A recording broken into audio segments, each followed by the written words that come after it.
Hello, everyone. Welcome to the Workforce webinar series with our topic of Utility Workforce Diversity Programs. Thank you for joining us today. We're going to get started in just a couple minutes as people are logging in, so please sit tight. Thank you.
Hello, everyone. Welcome to the Utility Workforce Diversity Programs.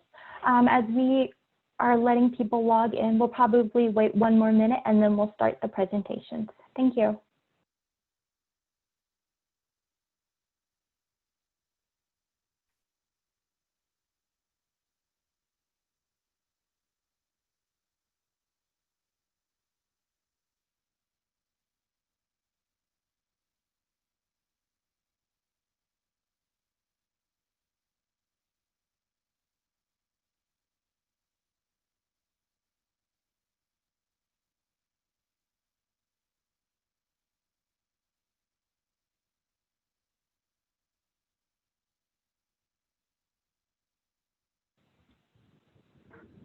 Hello, everyone. Welcome and good morning and good afternoon, and welcome to the Workforce webinar series where we'll be exploring the topic of Utility Workforce Diversity Programs.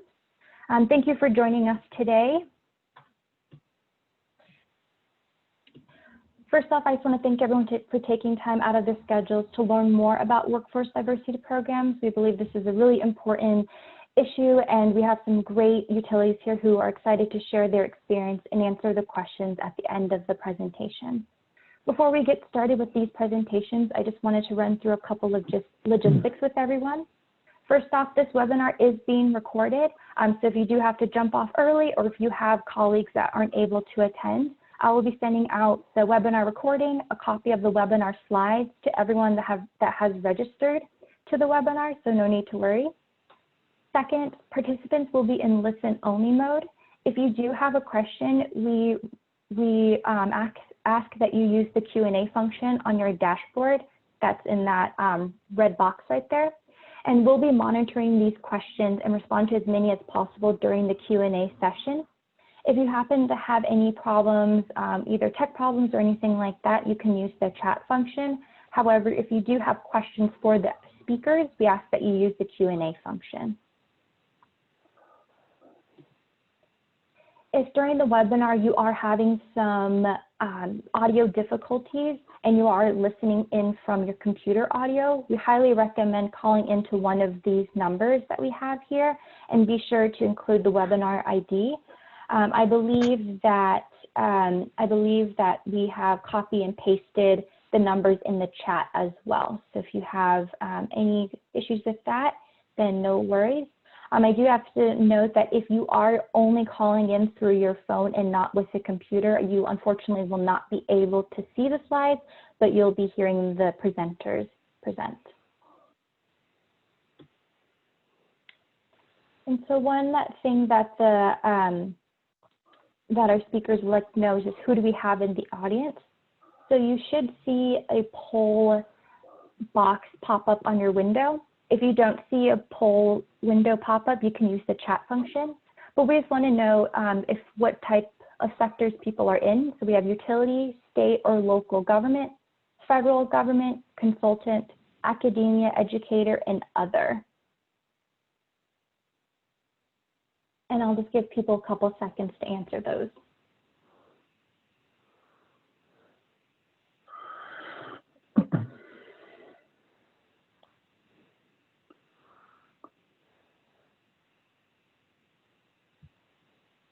And again, if you don't see the pop-up window, it could be behind the Zoom screen, so you might have to toggle your windows.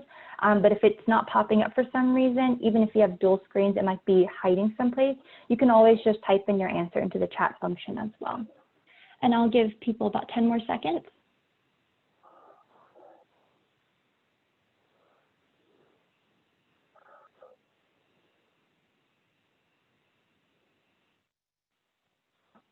All right, thank you, everyone. I'm going to end the poll. And with our poll results, 35% of the audience work in the utility sector, 40% work in state or local government, 3% work in federal government, 10% in consultant, and then 12% work in academia, educator, or other. So thank you all for answering those questions. And I am going to turn it over to Jim Horn from EPA.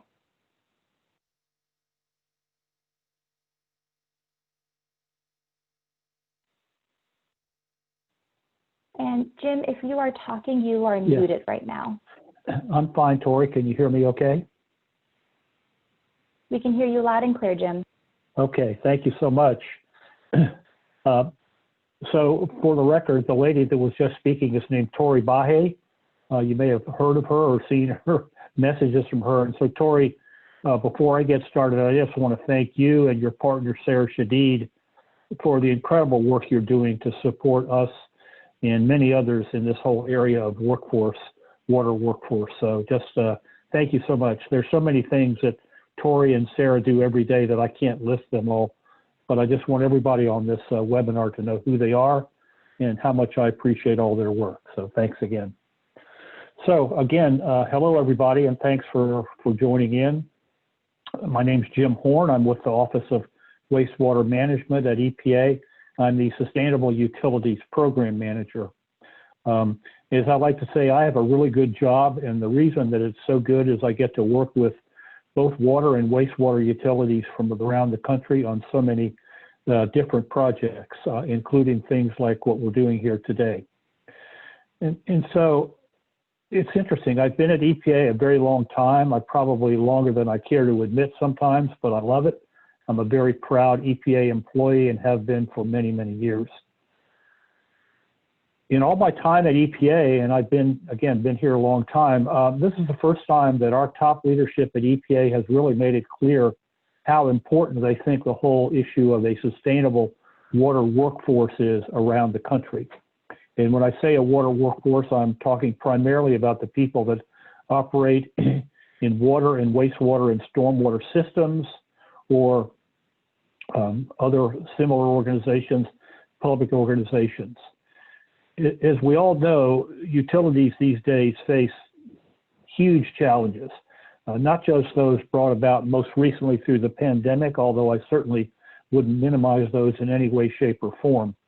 But as all of you know probably better than I know, it is really critical these days, given the increasing demands of the public and a whole range of other factors, that we all do everything we can together to make sure that the people that we have in our water workforce are motivated, properly trained, and really supported and nurtured throughout their careers in this great sector.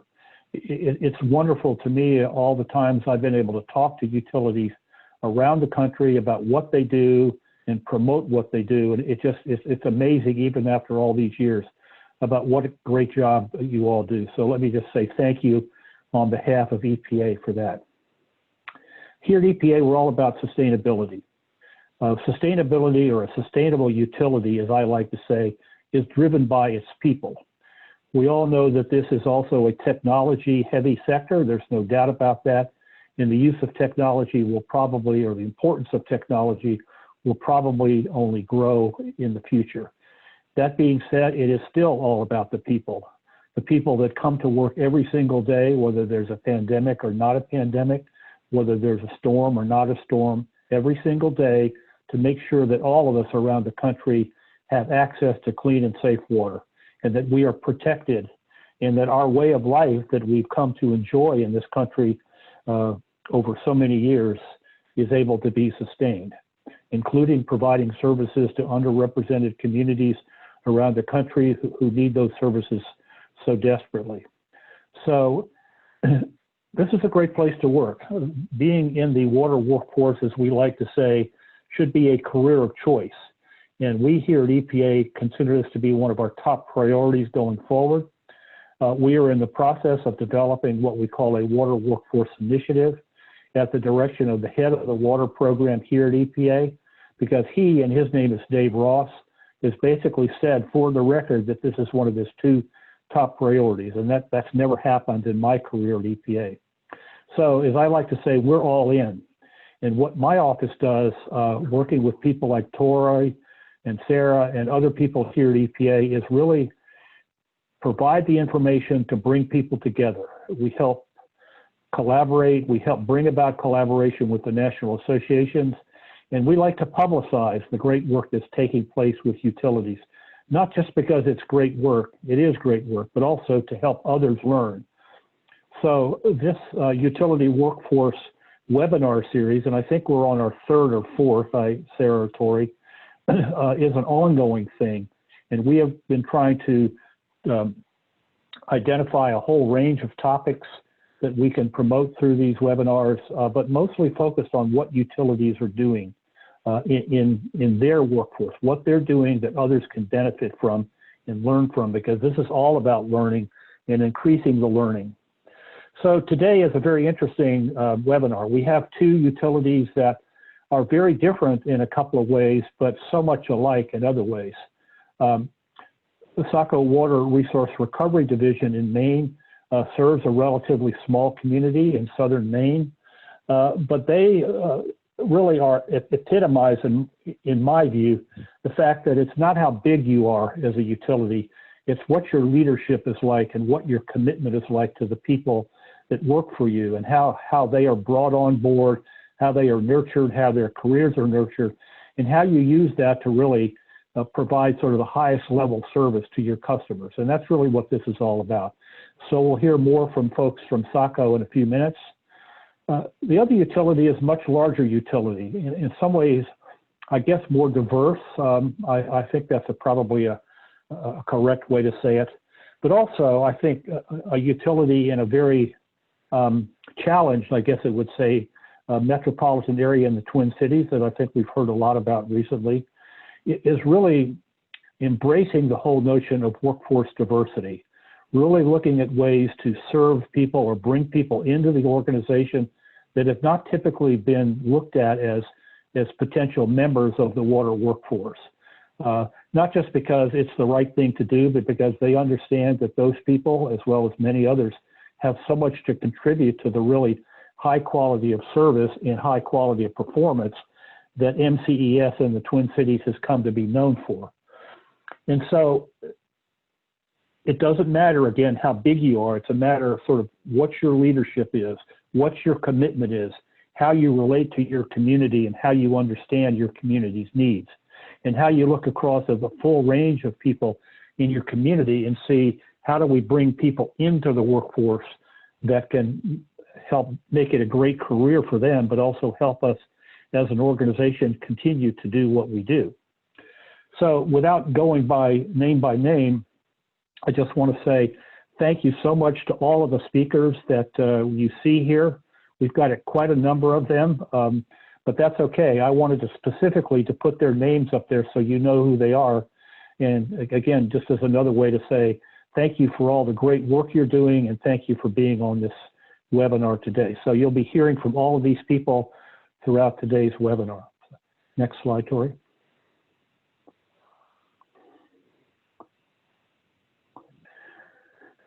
So before I move on here, I want to bring your attention to a series of case studies that we're also in the process of developing.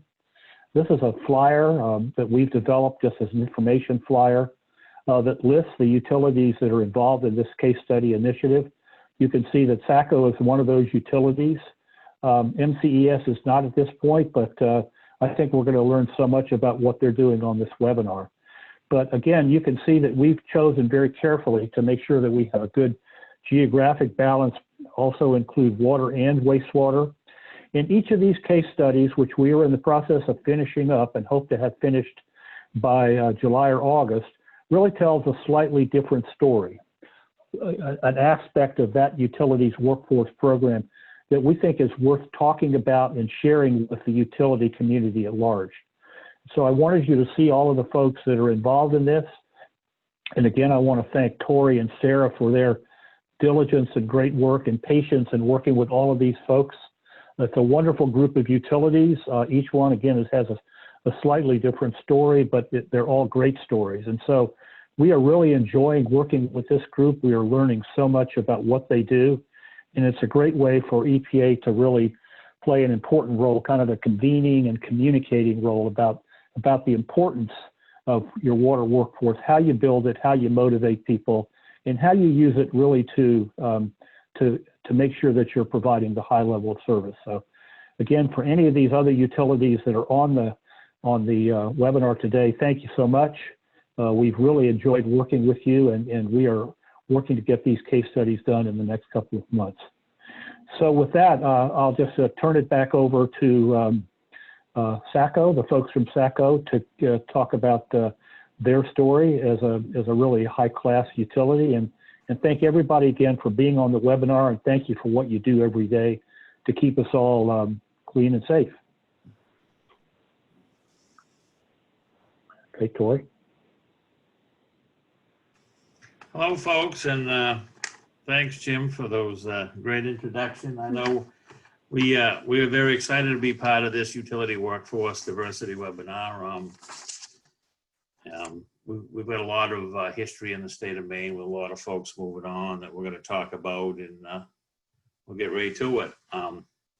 Right there, there's a picture of our staff, a staff of 10. That's me there with the vest on, and that little smiling one to the right of me, that's Stacy. She'll be speaking in a minute. We're actually a 4.2 MGD facility, just to give you a basis on what we are. We're a conventional secondary with biological nutrient removal. We also maintain 31 pump stations, and we also fund some positions over at the Public Works Department to take care of the collection system. Next slide.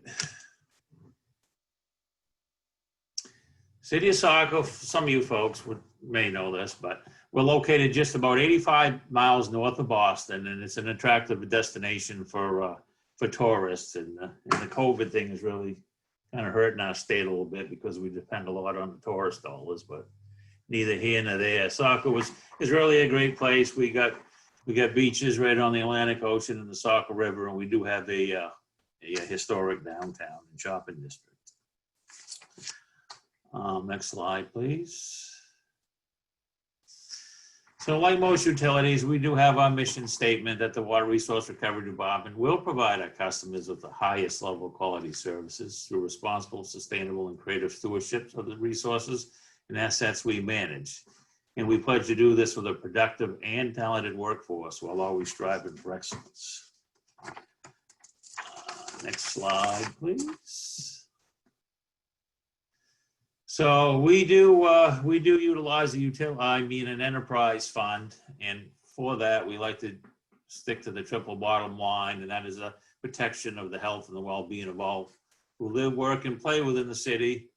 And we also like to protect our largest resource, which is the Saco River. It provides a tremendous recreational value to all the citizens and a revenue stream to numerous utilities, and of course, economic and business development. Properly maintained and funded resource recovery department is crucial for private investment in Saco, which in turn generates plenty of municipal revenue. We were one of the fortunate communities in the country to have an opportunity zone along Route 1 corridor, which is the main thoroughfare through the city, and we definitely need a good facility to support that growth. Next slide. So this is just our year in review, just to give you a perspective. We actually have just under 4,800 residential sewer connections, We have 378 non-residential, that would be schools, governmental type things. Our average residential sewer rate is just over $87 a quarter. And last year we put back almost 200,000 in sewer abatements, and that's mostly for outside watering.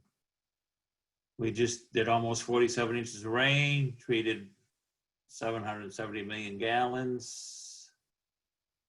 And let's see, I lost the bottom of my slide. Oh, and 229 tons composted and 2,508 average BOD per day. Okay, so with this, I'm going to turn it over to Stacy for the next section. Hey, everybody.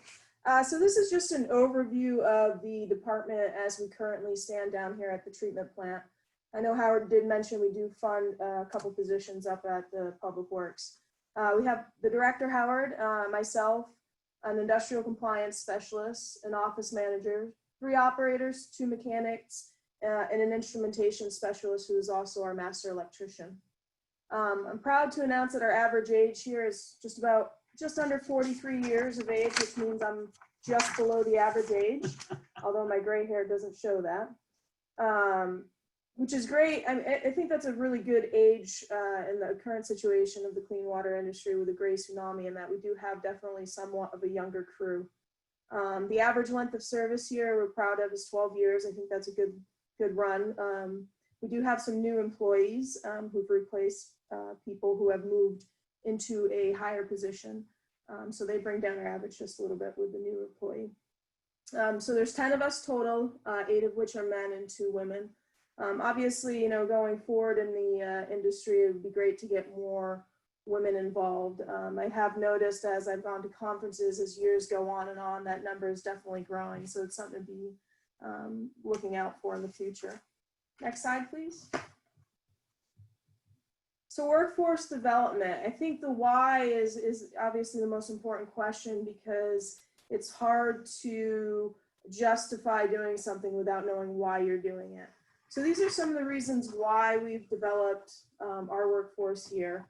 One being that our employees are obviously our most important resource. Our success as a utility depends on them. It is our duty as a utility and to our ratepayers to foster the best in our employees. We like to engage their minds.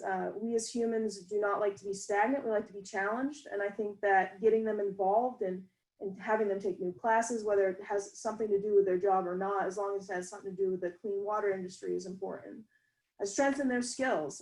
We know that the clean water industry is forever changing. New technology will always keep us on our toes. You got to make your employees feel proud of the work they do. It's an accomplishment in what they're doing every day. You know, we can go out, most utilities, you're right on the water, you can go out and look at the water and see that you're protecting the environment for the current community and also for the future generations. Employee retention. If you keep your employees happy and challenged, and you support them, they're going to stay. And that really helps your utility because you're not overturning all the time and trying to train new people always. Career advancement. You know, being a small utility, even though we don't have that much room for growth here, it's great to even see an individual who starts their skills here and then strengthens them and then moves on to another utility to further their career. It doesn't always have to be within your own utility. I think as long as you're improving the clean water industry, it's great for the clean water industry as a whole. You know, most of those employees, the 10 employees that we currently have here, had absolutely no past in the clean water industry. You know, we take them from the ground here and we build on their skill sets that they have so that they can help us and help our utility and help everybody as a whole. Mm-hmm. Next slide, please. Okay, and here is one of our current successes. And here's Stacy's smiling face. So Stacy actually started as a laboratory technician in 2008. She applied for a job that we had posted, and she come from a commercial lab when we hired her. She was quite shy at that time, but I think she's grown out of her shell. In 2011, we did promote her to lead operator, and then in 2016, she's been the deputy director since then, and she's been doing a wonderful job. She was a member of the Maine's Ops Challenge team, Team Force Maine. I think as we go through this presentation, you're going to see a lot of our folks have actually gone through Ops Challenge teams nationally, and it's really helped them foster and grow, and we're very, very proud of that. As a matter of fact, I think Saco's had somebody on a national team every year since 1996 and 1997. Stacy's also currently involved in the Water Leadership Institute through F, and is a graduate of the Management Candidate School that we have up here in Maine. That's all part of NUIPIC, where you have folks that maybe lead operators or whatever, or senior operators want to promote and strengthen their skills. And it's a one-year course that, I don't know, Stacey, you can talk about it for a little bit if you want. Yeah, so JETSI and NUIPIC, I think they're in their 12th year now. I don't know if Leanne's on this webinar. I think she was supposed to be. But really, they saw the need for the silver tsunami was going to be hitting, and there wasn't enough trained or qualified people to replace who was going to be retiring. So they formed this, and it's been going strong, and it really gives all the students a really wide range of skills that you're going to need to further your career in the management side of the clean water industry. So it's a really great. Sure. That goes from union negotiations right through to proper laboratory procedures. Next slide. Stacey can take this one on Riley. So I'll talk a little bit about Riley Cobb. He is currently our lead operator here. He started when he was 20 years old here, just as an intern. Really, it was just to, mow lawns, clean tanks. But what ended up happening while he was here was that we did have someone leave to go to another utility. So he was promoted to operator. And from there, he amazes me every day. He really, again, this is someone who had absolutely no knowledge of the clean water industry before he started here, but he just started taking classes, became involved, wanted to learn more, and Howard and I fed him all that he needed. He was promoted to laboratory tech in 2016, and then to lead operator in 2020. He also has been he's a current member of the Maine Ops team here in Maine. I think that really is what got him really hooked. It's just an amazing opportunity, and I would encourage, it's my little plug for Ops Challenge, that if you are able to send a member of your utility to Ops Challenge, you're just going to be much better off in the end. He's currently enrolled in the Management Candidate School, and he's received a couple of scholarships, one through Maine Water Environment Association and also the New England Water Environment Association. I can't say enough good things about him, so hopefully he's not on, because he'll probably razz me for saying really good things about him, but he really is a good subject for somebody that if you give them what they need, they're just going to take it and run and make your utility better in the end. Next slide. This here is Matthew Zuter. So Matt came to us from Ohio. Again, started out as an operator with no experience, and really just wanted to learn. He attended the wastewater operator school, just became involved in a lot of our dewatering, a lot of our process, and we ended up, Howard found that we needed the need for an industrial compliance specialist. And he came to me and was like, I might be interested in applying for this position. Do you have any books on, industrial compliance? And I said, yep, sure, here you go. He just took it and went, he took it home, and I just kept reading through it. And when we went to interview for the position, it really became clear that he was the person for the job, even though that we had other candidates who you would have thought would have been much better fits for it. But he just, the excitement and enthusiasm that he had to do this, we just could not give it to him, and we had to promote him to this position. So obviously promotion from within is great if you have the ability to do it. So he's developed some FOG programs for us, inspections on commercial and industrial businesses. So again, promote from within your department. It really, they're going to stay there. If you give them the opportunity to flourish, they will. Okay, next slide.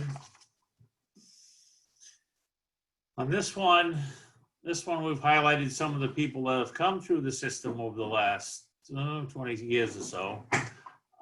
One of the first one was Patrick Wiley. He's now got his doctorate in wastewater. He began as an operator, as an intern.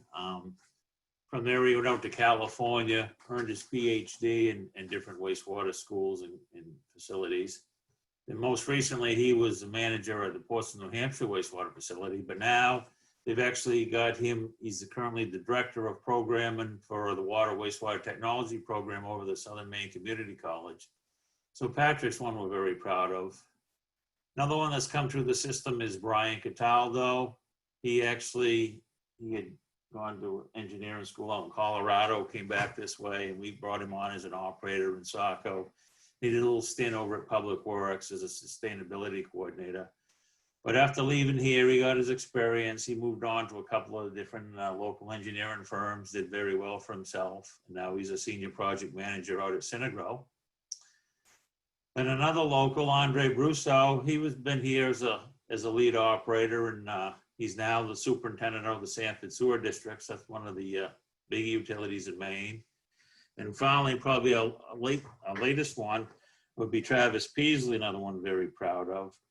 He started out as an intern way back then after getting out of the Navy, and he went over to USM for a while, graduated, and we brought him on, and now he's the current superintendent up at the Lewiston Auburn Water Pollution Control Facility, which I believe is the second biggest utility in the state. So that's one of the things that we're proud about too, as Stacy touched on earlier, is that we can be a feeder program to help the utilities around the state and the region, and folks notice that. The Department of Environmental Protection notices that. We've had some conversations with them about it. So that really makes us proud. Keeps us going. Next slide, please. So some of the things that we've done up here, some of the folks that we've had, the Maine Water Environment Association, we've had some past presidents that have been involved through the facility. It'd be myself, Travis, Andre, and Stacy. In the New England Water Environment Association, I've been a past president. The Water Environment Federation, I'm on the current board of trustees and former Speaker of the House of Delegates. But here's the real winner right here is, again, we go back to Ops Challenge. You notice all these people have been involved. There's been Stacy, there's been Riley, there's been Travis, there's been Brian, there's been Andre, Pat, myself, have all been part of this Operations Challenge. And this is really where you get to meet other people, see what's going on around the country, and really help grow your skill set. And with that, I'm going to have Tori move toward the to the video that we have, the workforce video. I don't know if some of you folks have seen this, but we can show that now.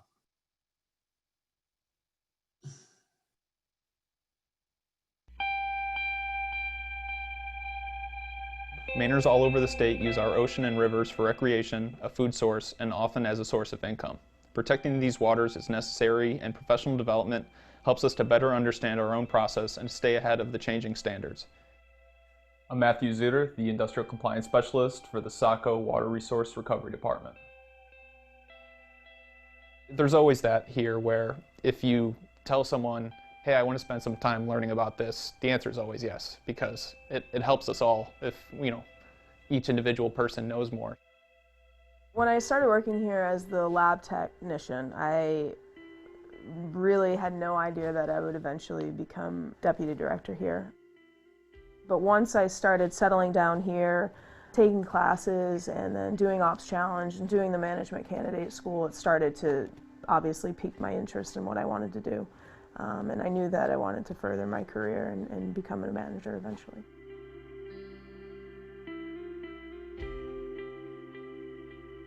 I'm Riley Cobb. I'm the lead operator at the Saco wastewater treatment plant. Saco was an extremely useful resource for me going back to school, from notifying me of open scholarship opportunities through various wastewater organizations to allowing me to use computers after hours to complete homework, to even offering tuition reimbursement for some courses. I participated in the Operator Exchange program, where I was able to tour multiple treatment facilities. This showed me that there are many different treatment processes out there, and that Saco's facility is in great shape compared to some. Another important development program for myself was joining Operations Challenge. This is where teams are formed in each state to compete against one another in wastewater challenge events. I am now participating in the Management Candidate School, which is an 11-month course that aims to train current and future wastewater and drinking water facility managers. This has helped learn the responsibilities and challenges managers have and help me understand how effective communication is crucial for a healthy, functioning workplace. I believe he was just 20 when he started here as an intern. Didn't really say much, and now he's been here, it'll be 8 years in May. Just to see his evolution of a wastewater operator, his leadership skills starting to come into place. It's just really kind of nice to see, and I wish I could have cataloged it every year since being in Management Candidate School and also being on the Operations Challenge team. He's flourished, and I'm really, really proud of him. Don't tell him I said that.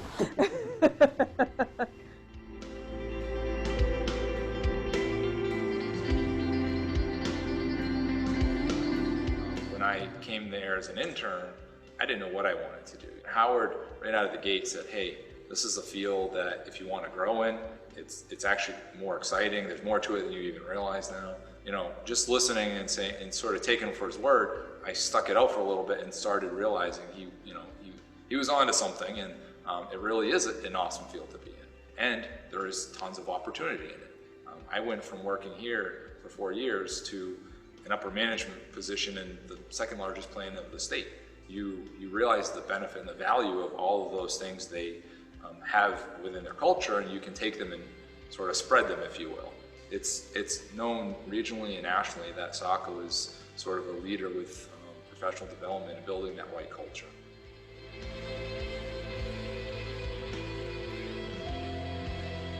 Hi, my name is Keith Anderson, and I'm an operator at the Saco Water Resource Recovery Department. Everything constantly changes and evolves over time. The wastewater field is no different. It's important to keep up with the changes in technology, research, and treatment methods for wastewater management. From the get-go, in the beginning here, they emphasized that education was very important. It's important to go out there and learn new opportunities, or as things change in the field, we need to get out there and understand what those changes are, and taking these educational opportunities is a great way to do it. One of my favorite things about working here in Saco is providing a valuable service to a community I enjoy living in and being a part of.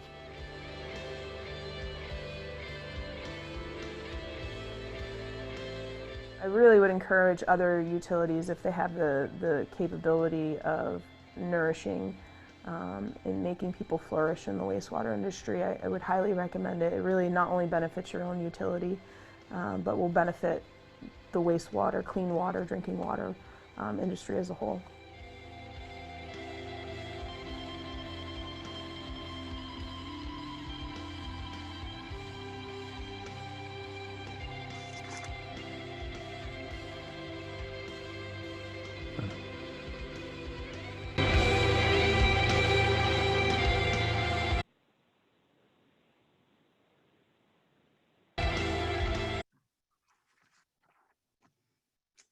Well, thank you, folks. And that concludes our part of the presentation, and look forward to hearing from the Twin Cities.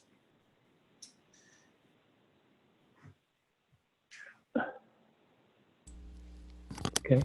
Good morning, good afternoon. That's definitely a tough act to follow, and I wanted to start by thanking everyone who's doing this very important work. I think we can all learn from each other, and we know the value of creating a sustainable workforce, because the work that our utilities do and our work around clean water is just so essential. So with that, I will get started. My name is Jen Zuhowski. I'm a manager of programs and administration with the Metropolitan Council Environmental Services.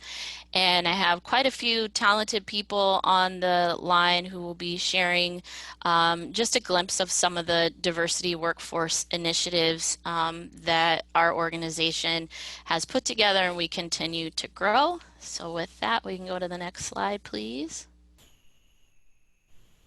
Oh, that's me, Jen Zuhowski. Next slide, please.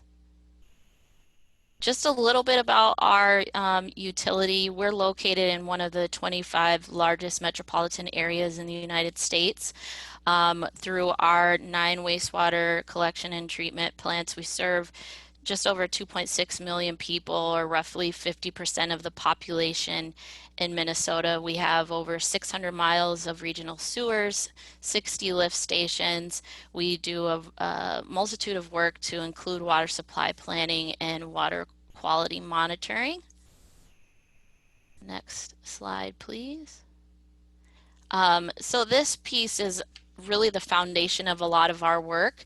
In the Twin Cities, as I indicated, we're one of the largest metropolitan regions, but as you can see, we have some of the largest disparities in the entire country. Unfortunately, we rank #1 in terms of widest disparity for household income, which is also a driver of home ownership. It impacts health. It impacts a number of factors for people that we serve. And so in understanding that and looking at where our workforce or even our region will be, we've planned out to 2040. So in thinking about that, about 40% of our region will be people of color. An interesting fact is just in the last couple of months, people of color have actually become the majority in the city of St. Paul. So really understanding those dynamics, as well as I'm sure you all have seen some of the turmoil and issues in our area. That this isn't new. It's really heavily rooted in poverty, discrimination. There's been a number of things that have kept diverse populations out of the workforce. If we don't address these issues, we'll see about 124,000 people without jobs. We'll see higher poverty levels and $31.8 billion less in income. And so what does that do for all of us? How does that impact all of us? And so our organization really strives for equitable outcomes, not just in the water side of our business, but really how we do business in our workforce and our employment practices.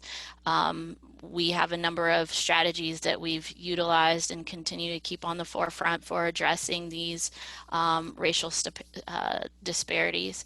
Our divisional equity change team works to support our division's strategic values, and those include excellence, inclusiveness, integrity, respect, and commitment. And with that, we can go to the next slide. So our division has a strategic plan, but we also have a racial equity work plan. Under our strategic plan, very similar to everyone else's, our sustainable services. And with that, we really need to be mindful of our workforce, our culture.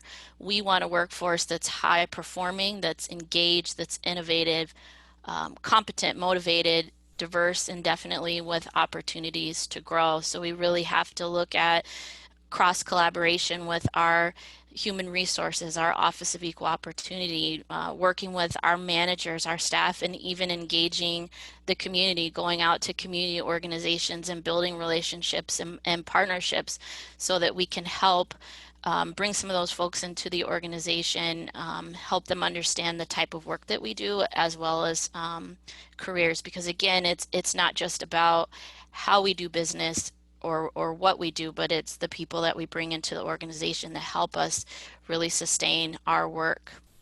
And with that, I will hand it over to Mitzi from our Office of Equal Opportunity. Next slide, please. Good afternoon. This is Mitzi. We can go to the next slide. I really just wanted to offer the organizational context for equity at the council and how we move towards systems change for all 5 of our divisions. Any jurisdiction trying to advance broad forms of equity into its operational structure and all of its planning functions, its investments and procurement functions, and all of its operations across all the divisions, there must be guidance, a shared strategy, and a framework that supports those efforts to integrate equity into everything we do. We focus on 3 broad priority areas in our strategy, including community engagement, workforce equity, and investments in procurement. The goals are developed within those priorities and are measured for effectiveness as we intend to achieve specific racial equity outcomes in the region. We've designed a change process called RETALK, that's Racial Equity Theory of Change. It's a mapping tool that helps us to understand how to get there as an organization together. Everyone in the organization has a role to play in meeting the goals. My office provides technical assistance to all 5 divisions. We work with each division and department to develop their strategic plans that show how they will prioritize racial equity in their work, how they will embed equity into their operations, planning, and investments, how they will advance workforce equity, how they will allocate resources for equity work, how they will measure performance, and how they will share decision-making with internal and community stakeholders. Thank you. Now we'll be hearing from HR. Hi, I'm Nancy Jennings, an HR manager at the Met Council, and my team is responsible for hiring all of the staff for our Environmental Services Division. HR has taken an active role in removing barriers to employment as part of our work in promoting equity and inclusion for all. Toward that goal, we have removed all salary questions during the application process. We did this to ensure gender pay equity, with salary being based on job duties and tasks only, and not on what someone was paid at a previous job. As an organization, we have not asked about criminal convictions for many years. We also review all convictions on a case-by-case basis to see if applicants can provide evidence of rehabilitation of at least 1 year. Our goal is to provide opportunities for good-paying jobs with good benefits to everyone who wants a chance to provide for themselves and their families. The Council HR department is also invested in our assessments being fair and equitable without creating any adverse impact on protected classes. We are reviewing our assessment policies to ensure their job relatedness and have set up a process to review all assessments on a rotating basis. We work with our Office of Equal Opportunity in providing validated testing and appropriate baselines for passing scores. The HR talent management staff and hiring managers review the equal opportunity need for every position as assigned by the Office of Equal Opportunity. We also run diversity reports throughout the recruitment process, and managers are often asked to review more applications and interview more candidates. This provides an expanded opportunity to hire more people from protected classes. We also ask our Office of Equal Opportunity to participate in our management structured panel interviews as part of the process. They provide a concur to hire for all new hires. If an EO need is not filled, HR and the hiring managers need to be able to address why that was not the case. For the new ES hires, environmental services, we provided a laptop, computer, and internet access to those who do not have access to these tools. This is another way that we are breaking down barriers and providing everyone an equal opportunity. The Council has committed time and energy into building a network of connections to support diversity in hiring. We attend many diversity events and workshops. We developed focus groups. We used the workforce and career force partners. We did concentrated outreach, and we participated in many open houses to try to make our positions available to a diverse group of applicants. We even sent a Metro Transit bus, which we also own Metro Transit, to transport some diversity partners to an open house where we then explained the hiring process and walked them through the online application. We daily scrape our job postings out and push them out to several diversity sites, and we award veterans preference points for candidates who can provide us with a DD 214 and an honorable discharge. HR and our Learning and Organizational Development Unit created a career advisor position to help with their internal staff who want to promote. A number of leadership classes were created and offered to assist employees in improving their management experience. Lastly, we regularly assess our processes with the intent of continuing to expand our efforts to be an exemplary, equal opportunity organization. Next slide, please. The following 2 slides provide evidence of our efforts to increase diversity at the Council as our applicant pools increased diversity from 32.01% to 45.17%. And in the next slide, it also shows that we've increased in our last group of hires for environmental services. We started 9 people a week ago, and of those, 4 were diverse candidates and 1 was a veteran hire. So we make very clear that we want to do the best that we can for our community. Now I'll pass this on back to Jen Zahowski. Helps if I unmute. Okay, next slide, please. So as Nancy talked about, we really are intentional about our outreach efforts, and we've gone from the model of just going to career fairs. We go to schools, K through 12, as well as trade schools, tech schools, community colleges, universities. We do lunch and learns, we do panels, we do job fairs. We meet with organizations that serve women, veterans, communities of color, those with low socioeconomic status. We work with organizations that serve at-risk youth. We bring tours, and not just a tour of the facility, but they'll spend a day kind of job shadowing, learning about the work that we do, but they can also engage with staff in different areas to learn about how they got to where they are, what are some things that they love about their job, what are some challenges, what are things that they maybe didn't consider when they came into our when they came into our organization rather. Our diversity program actually won a governor's award for interacting with the community and really being thoughtful about what we do. We have staff who are what we call outreach champions. So if it's engineering focused, we'll actually bring some of our engineering staff, or if it's trades focused, we'll bring some of our electricians, or we might bring some of our machinists, because we really want people to hear firsthand about the jobs. We have several programs, an operator trainee program, which we'll speak to. We have interceptor service, worker trainee program. We also have an electrician apprenticeship program, which is a affirmative hire program. We partnered with the union.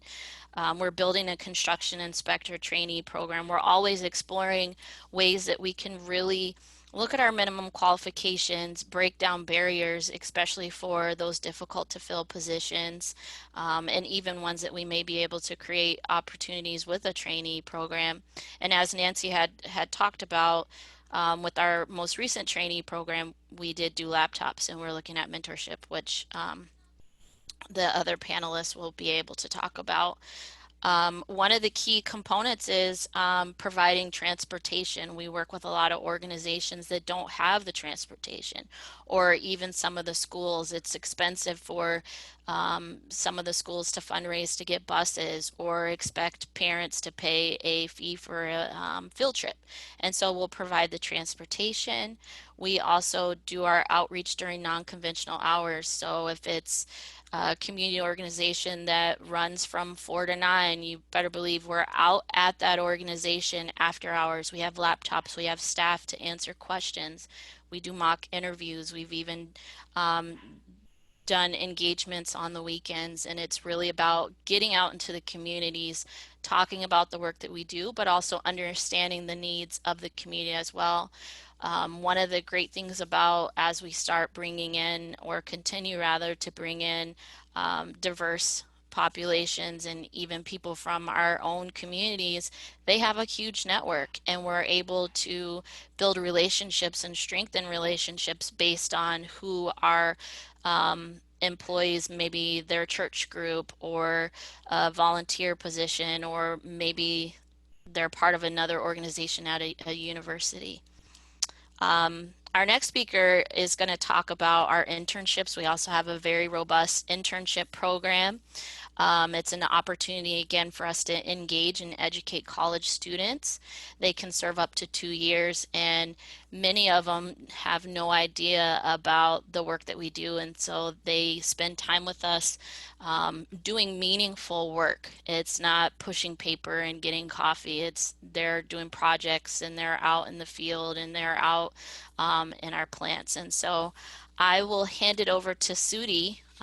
She graduated from our intern program, and she's now a full-time employee, so she can talk about her experience.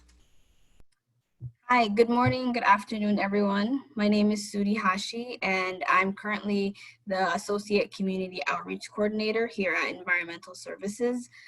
Before coming into this role, like Jen mentioned, I was a part of the Urban Scholars Program, and I'll tell you guys a little bit more about my experience in that program.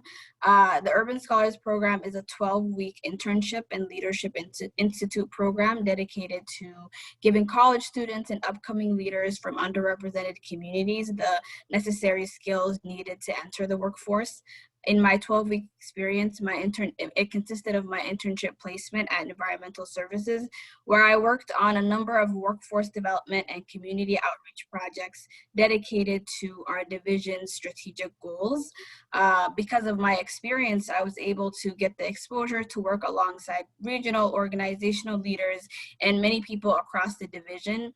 This really led me to get firsthand experience of the industry and what it takes to succeed in the organization. At the end of my summer program, I did a large presentation to our council members and many different divisional leaders that got to learn about what I did and how the tools I used in my experience. And now in my current role, because of that experience, I'm able to have the tools and the resources to navigate the industry, and this aligns with creating a pathway early on in my career, right after college, because of the experience I had as an urban scholar. And now this program is something that I continue to advocate for, and we have many programs like it, even for high school students, and that we're hoping that young students and young leaders can get these skills and developments early on, so that when they do come into this industry, they're able to successfully navigate and start a successful career moving forward. Thank you. And now I'll pass it on to our next speaker, which is Matt Hyatt. Thank you, Suidi. My role with the council is as a program supervisor, and one of our tasks is to manage the plant operator and interceptor service worker trainee program. I have a little bit of a unique perspective on it because I had actually gone through the trainee program as a plant operator trainee early on in my career. I started in 2008. You can go to the next slide, please. Let's see here. The program itself started in 2007. Interceptor service workers were added in 2014. It started out specifically for plant operators. In that time, the first 4 cohorts produced 31 graduates, one of which was a person of color. Since then, we've added another 131 graduates from the program, with 38 of them being people of color. This is a direct result of the targeted outreach, our hiring process, and the support and training of our staff that our staff receives during the program.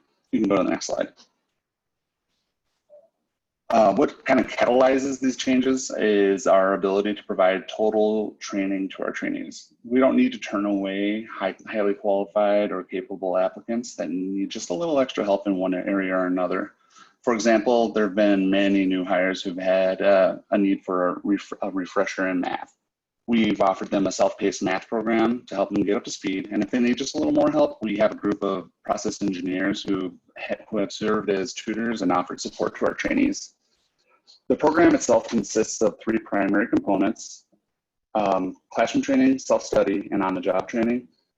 When the trainees are out doing on-the-job training, they experience working with our experienced operators out in the field and rotating around to several of our 9 treatment plants. Trainees have a chance to develop basic skills in a real-world environment and get firsthand experience learning about our work culture and values. For example, they learn the importance of teamwork and how job site safety is everybody's responsibility. Additionally, throughout the program, trainees receive credit hours towards the Minnesota Pollution Control Agency's exam that is required to obtain the wastewater treatment license. And they also earn their commercial driver's license. The role of the program supervisor for the trainees is as a mentor. Our focus is to help our trainees succeed by creating a one-on-one relationship with each trainee and providing a single source for them to turn to whenever they need resources. This aspect of our approach to the job is constantly changing. We prioritize trainee feedback and a lessons learned approach to help ensure we continue to evolve to meet the needs of our changing workforce. And with that, I'm going to pass it on to 2 of our more recent graduates, Juan Berry and Jacqueline Labise. Hello, my name is Juan Berry. Hello, everyone. I started off, well, I should say that a representative from the labor and industry for the state recommended the job to me. Looking at the information, I thought it would be a good fit for me. So upon getting hired, I did go through the training and the OJT that Matt just spoke of, and it was excellent. From A to Z, you learn everything there is about the job, and then it helps you in OJT when you can actually physically do the job. At this point, been here for 2.5 years, and I also help sit on some high school tours and just represent being an African-American male that there's good, stable jobs in the state of Minnesota. And so far, so good. I can't complain about anything about the job, and I think that my coworkers, managers, and the administration's been excellent as far as moving forward and helping our youth find a really stable and good job. And from that, I'll introduce Jacqueline, coworker. Good afternoon, everybody. My name is Jacqueline. I'm an interceptor service worker here. I completed the program about 2 years ago, and I am one of 3 women who currently work within interceptor services doing the job that we do. I am the only female who's on my team, and the gentleman that I work with, we have a group of 9 guys that I work with, and we do televising and inspections of the interceptor lines. Super fabulous group that we have. You know, any questions that come up, I'm not afraid to ask, and I'm never put in a position where it's, oh, you're the female on the group or anything like that. Our group has been super helpful. We're always trying to, you know, if we have a better way of doing something or, you know, teaching, something like that, it's been really phenomenal to have the crew that we have. And as well as the ladies that we have, there's one on our lift station, or there's 2 other gals, and they're on our lift station crew. And, you know, just to be able to kind of talk and figure out what's going on or helping out with our other teams has been a really wonderful experience. I heard about this career through an acquaintance of mine, and it was, you know, I was looking for that something more, something to get out of doing work versus just going every day. And I never had thought about going into the utilities before. You know, simple, you flush it down, you don't think any more about it. But now that I'm an interceptor, it's been amazing to see how the maze works of our piping systems and how much is below the streets that you don't really see. And the education that I got from our trainee program to the education that I'm still getting with the people who have more experience than I do has been really phenomenal. So I'm very lucky and I'm enjoying what I do and excited to see where I continue to go within the Metropolitan Council. I would like to turn it over to Chuck. He's the manager of electrical maintenance. Hi, I'm Chuck Lapeer, manager electrical maintenance. As manager, two of my initiatives were, for one, to create a more sustainable workforce and to create a more diverse workforce to better match our communities here in the metropolitan area. One program that I concentrated on was developing a electrical apprenticeship program. So I worked with our Office of Equal Opportunity, our Human Resources Department to develop the program. We partnered with our local electrical union to take advantage of their highly accredited apprenticeship training program they have. We presented this program to our executive team and they bought into this immediately as they're real supportive in creating a highly diverse, sustainable workforce. We currently have 3 apprentices on staff from diverse backgrounds. Their attitudes, their work ethics are commendable, highly above any other program I have worked in. They just continue to impress the staff here.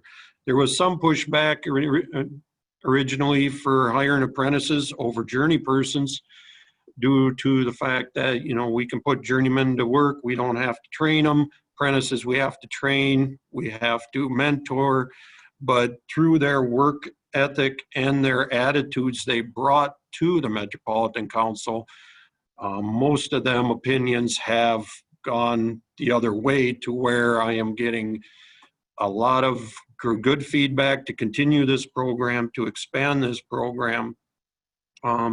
This program will also help create a more diverse candidate pool for future recruitment opportunities.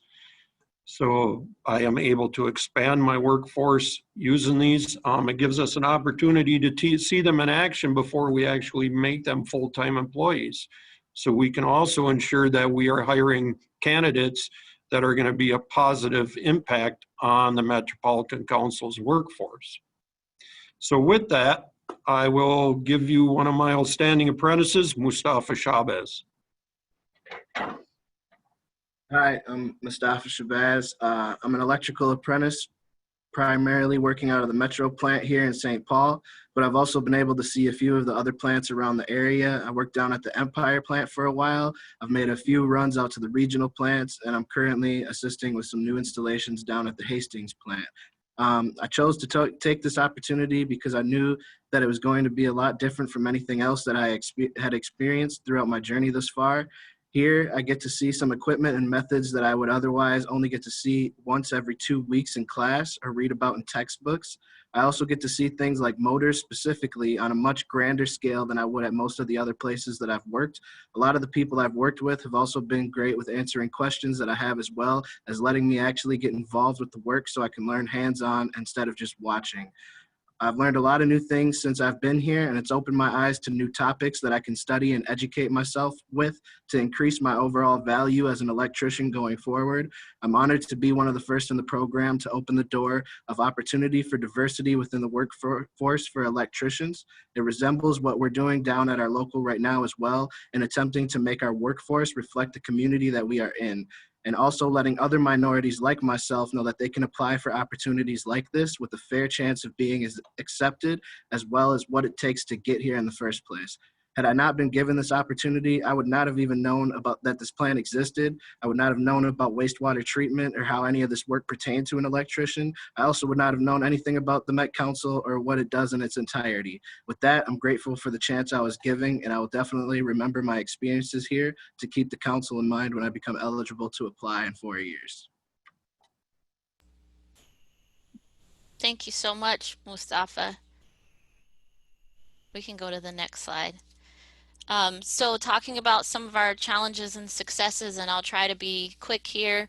No good work comes without challenges. We're fortunate to have supported leadership, forward-thinking people who are innovative and definitely trying to be creative in how we can make this work happen. There's a shrinking workforce if we don't intentionally focus on people of color, Black, Indigenous.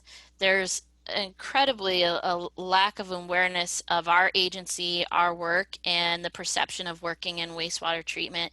And I think we all can agree that we're working with retirements and multiple generations in the workforce, so that can be challenging. But then there's also competition for talent. We have a lot of Fortune 500 companies that are in the Twin Cities, and so we often have to compete with them and really need to do a great job at showcasing who we are.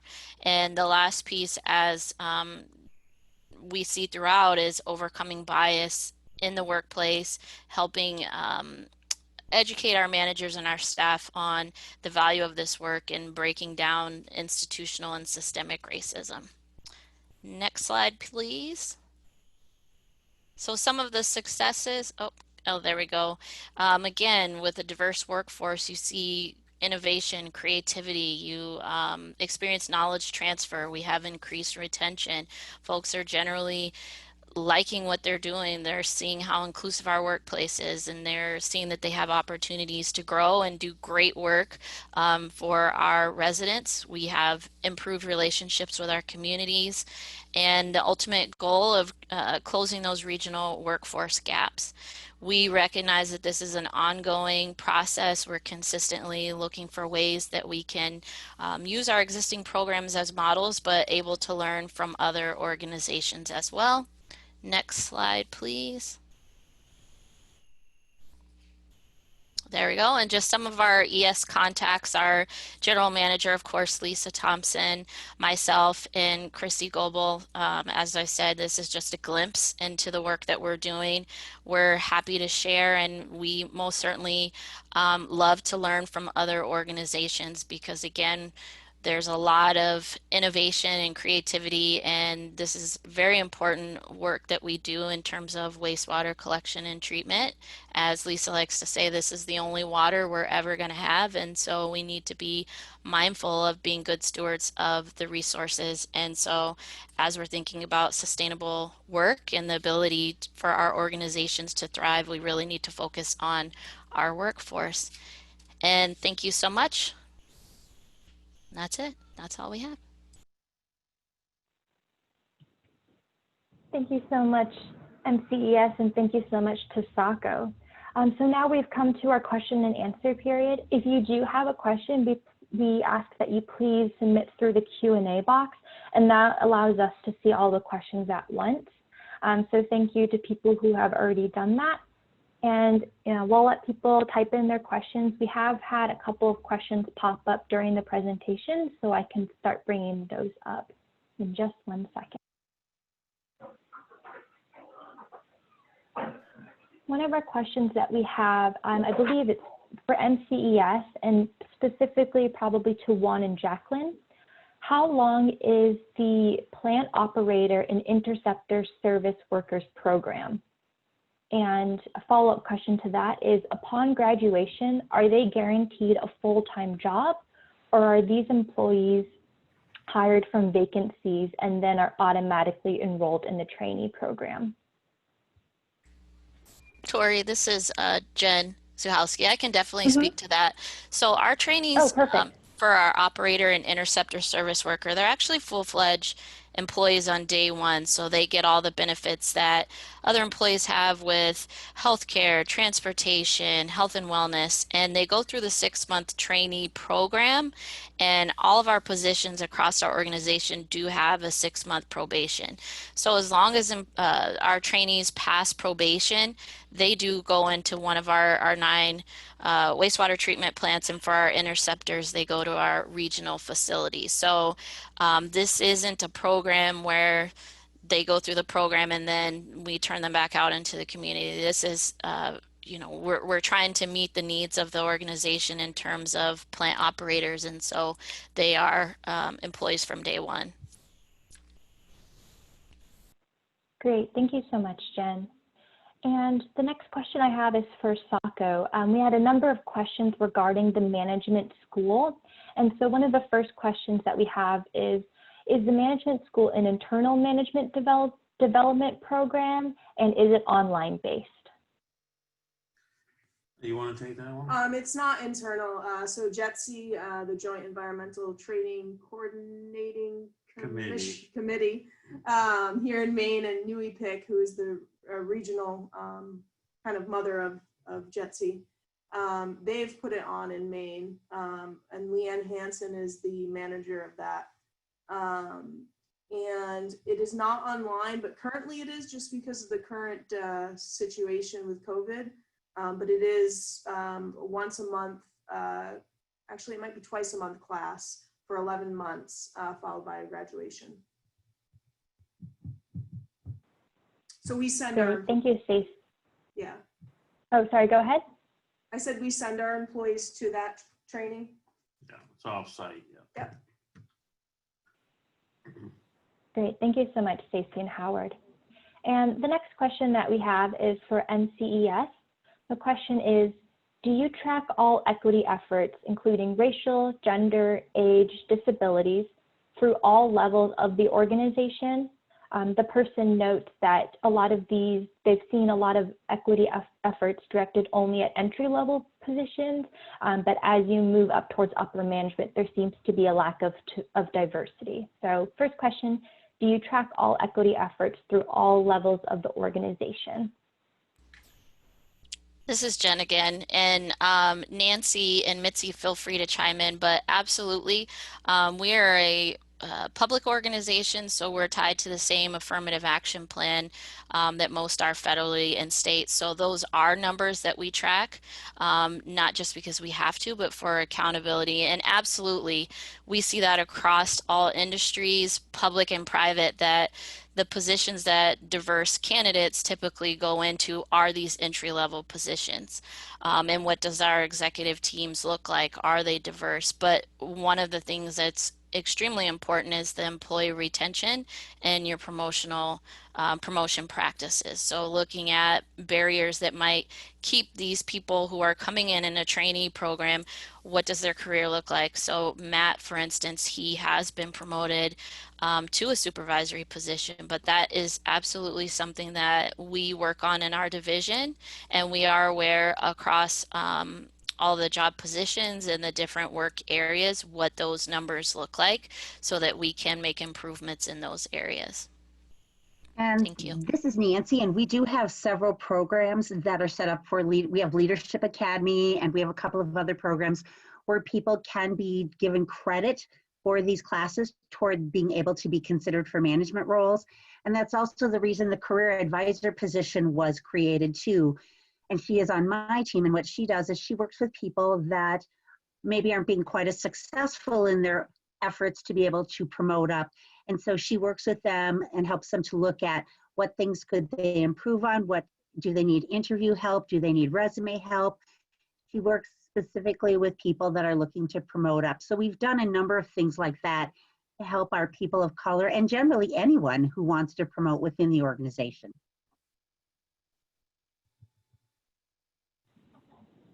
Great, thank you so Sorry, much, this is Jen and Mitzi. Oh, no worries, Mitzi. I would just add that we have a ways to go still, though, even though Jen and Nancy talked about some great things. The strategy, the equity strategy that I talked about is brand new. We are wanting to do a data dashboard to reflect some categories for all divisions to report on. And so, yes, we've made a lot of great strides, and some divisions do some things that other divisions don't do yet. But the good news is that we do have a strategy now. We do have commitment from leadership. We are moving forward, and we hope to have some excellent outcomes for the future. Thank you so much. Our next question that we have is for Saco, and the attendee writes, it seems like the utility promotes employee participation in professional organizations like WEF. Most organizations I have observed that do promote active participation are high performers. Their question is, how would you explain the benefits of participation to other utilities and wastewater organizations? Well, I think one of the key benefits is networking in my mind. You get to meet your peers, whether it's in a state association or a regional or even a national, see what they're doing. You always have a point of reference you can talk to, or maybe if you're younger in your career, those are folks you're going to grow up with and see things. And it's the sharing of information. I think that's the biggest thing. And you learn about the different programs, whether it's the management training school or other things that your particular region has to offer. I think that's the best way out. You know, we can do a lot of this Zoom and everything now, but I still think you still need that professional one-on-one with people. So that's one thing I got to say. I don't know if Stacy, you want to add to that? No, I mean, you can't speak loud enough words for networking. This industry, what I've learned is that everybody's here to help each other. You know, we reach out to other utilities all the time and ask them questions, but if we never networked with them, how would we know who they were? So it really is always about networking, and you have to sell it. You have to sell it to your utility in that aspect. Right. Thank you, Howard and Stacy. Our next question can be both to Saco and both to MCES. So the question that someone has is, what can you say to organizations that think they will attract diverse workforces such as age, race, gender, etc., by just continuing to do the same thing, where they have this belief that targeting and/or added focused efforts to attract underrepresented community members is not needed? So first part of that question is, you know, what do you say to organizations that want to just continue to do the same thing? And I'll direct that first to MCES. That's a great question. This is Jen, by the way. That's a flawed way of thinking. Unfortunately, there's just tremendous evidence, research, there's data on what our workforce and our population is going to be changing to. And if you follow the old method of posting and praying, you're not going to have that talent. By the time we post a position, if we didn't engage the people that we want to bring into the workforce ahead of time, it's too late. If you think about some of our difficult to fill positions, engineers, how are people going to know what it takes to be an engineer if we're posting at that moment? You got to get out into the schools. You got to really do the heavy lifting. So just in thinking that the old way is going to work, I think they're unfortunately going to see that it's going to be hard to sustain their workforce. They'll be, I mean, we have a lot of word of mouth. So if people are finding out that they're not really an inclusive agency, that they're really focusing on the old ways, people aren't going to apply. People of color are not going to apply. Veterans, LGBTQ, there's going to be a poor reputation, unfortunately, of that organization, and people will go elsewhere. So really taking in what others are doing and being intentional is extremely important, or they're going to be struggling to obtain and recruit talented people that will actually stay. People will leave the organization if they find that true diversity and inclusion is not part of their business strategy, not part of their mission, not part of their vision. Thank you. Good answer. Hi, this is Juan Berry. I'd like to chime in on that question because it's a good question.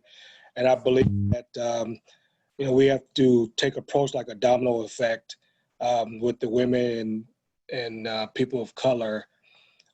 Me representing the place where I work, I can spread that to other people in communities like mine and assure them that the training and the efforts that the company has is going to benefit for all.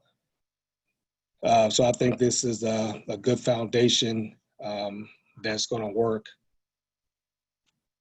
for our diversity. Thank you.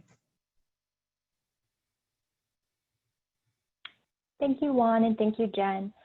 Saco, did you have any thoughts on the question of, what can you say to organizations that think they will attract diverse workforces by just continuing to do the same? Well, I think if you're not moving forward, then again, you're not doing anything, you're certainly not moving forward. We've survived a long time just on word of mouth for the over 25 years that I've been here, help to promote new talent and whatnot. But part of that video that we showed earlier was part of a concerted effort we did within the city, the public outreach as a community as a whole, whether it's through our department with that video or the police department, who just today won national recognition for their outreach and for diversity and type of thing. So I think you've got to use this technology to reach out beyond your state or your community to help find people. You want to add to that, Stacy? No, I mean, we provide a service to the community, and our utilities have to represent that community in any diverse way possible. So, we are a makeup of who we have. So it's kind of the way it is. Yeah.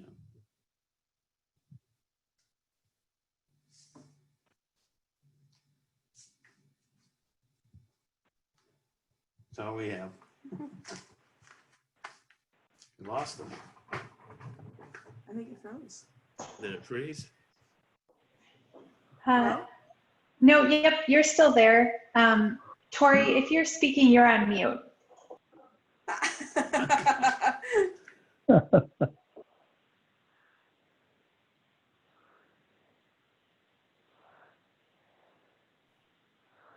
Hey, Jen. All right. Oh, go ahead, Jim. No, I was just checking on you, Tori. You sound like you're back on. So. So yeah, I'm so sorry. My phone just kicked me off. I apologize for that, everyone.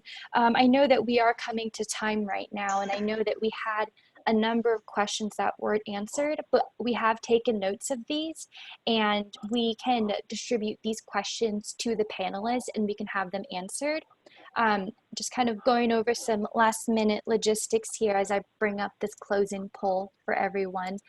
Like I said, we have a number of questions that unfortunately weren't able to be answered, but we'll be taking a note of these, and then I can send these out to the panelists. They can respond with their responses, and I can send those out with a copy of the webinar slides and a copy of the webinar recording for those that weren't able to join us for the entire duration. So just be on the lookout for those, and thank you so much for submitting those questions. And I just have this closing poll up. On a scale of 1 to 10, with 10 being the best score and 1 being the worst, how would you rate today's webinar? And if you don't see a poll pop-up window, you can use the chat function to type in your answer as well. And I'll give people just a couple of seconds to submit their questions, or sorry, to submit their scores. I apologize.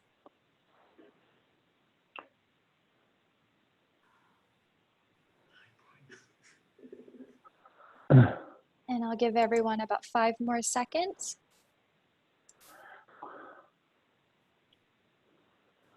All right, thank you all so much. And then our final item is that we'll be doing a number of these webinars in the future, and we would love to see if there's particular topics that you would like to see covered in these webinars. So if you just don't mind plugging in that into the chat box, and we can review those with our team. But again, thank you all so much for attending this webinar. We think it's a very important issue that both utilities have, given us more information on. So we appreciate you taking time out of your schedules. We hope that it was enlightening and informative. And just let you all know that we have recorded the webinar, and we'll be sending out a copy of the webinar recording and a copy of the slides. And I'll also follow up with questions from our speakers. But thank you all so much. We hope that you have a great rest of your day. All right, thank you. Bye-bye.